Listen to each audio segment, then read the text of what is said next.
So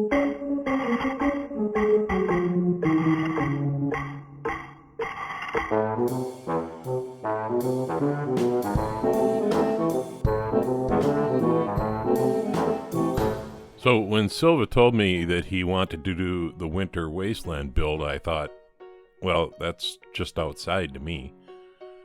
Then I remembered he was from California, where snow is sold by the kilo and used to send you to prison. Now, though, that's anybody's guess. But I digress.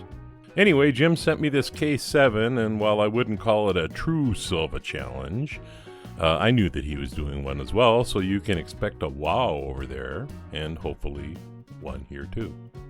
I'd love to tell you about the K7, what truck it was modeled after and all of that, but I can't. I can tell you that fancy race transporters were all the rage at the time, but I found very little on the K7, except that Matchbox made it from 1973 to 1981, with Team Matchbox being pretty common, and Martini Racing being produced for the last 3 years.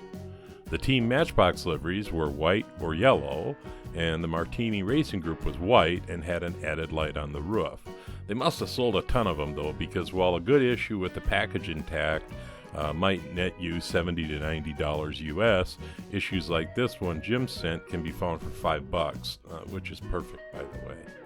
I'm building 2 pieces with the Hot Wheels Racer being a companion piece.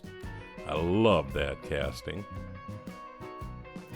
So to me, the best aftermath builds always come with a good story. So let me tell you about the Sisu. It doesn't really matter who started it, and really, honestly, it wouldn't. Suffice it to say that things in the Ukraine got pretty heated in 2022, and after the US and Russia destroyed the Ukraine, killing millions and rendering all of Eastern Europe uninhabitable, well, they nuked each other too. The Chinese, not wanting to miss an opportunity to exploit the situation, moved on Taiwan, and North Korea moved on South Korea, so the US nuked them too, only to be nuked right back for a second time by China. North Korea's missiles never worked too well, and honestly, they just nuked themselves. After the world as we know it ended, and guess what? Nobody won. In what was once Finnish hinterland, there were the Sisu. The Sisu was a group of people far enough away from the Ukraine to survive, but had been living in the fallout. They ate contaminated food, they drank contaminated water, and every breath was contaminated air. And as a result, they mutated.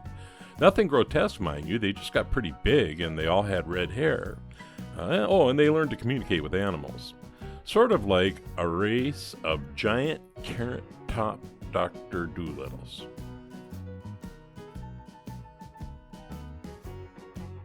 Northern Europe, including Finland, was under the control of the Nordic Hegemony.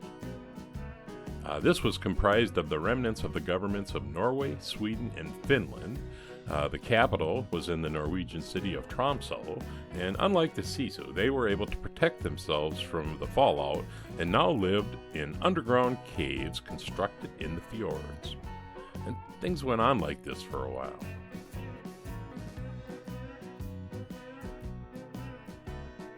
Then one fateful day, McKinnon, a Sisu, and his bear Tapio encountered on the road what was left of what was once before. It was a tense moment, and no one knew what to do until the Nordic captain extended an offering and said one word. Bud. McKinnon replied, Wise.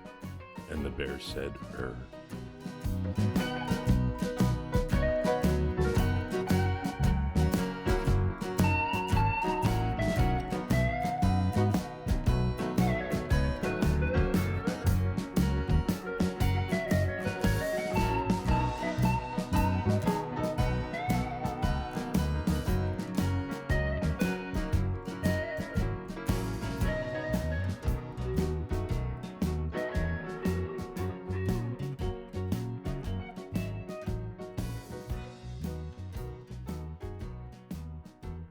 I hope you enjoyed the first 3 Blind Mice build of 2022.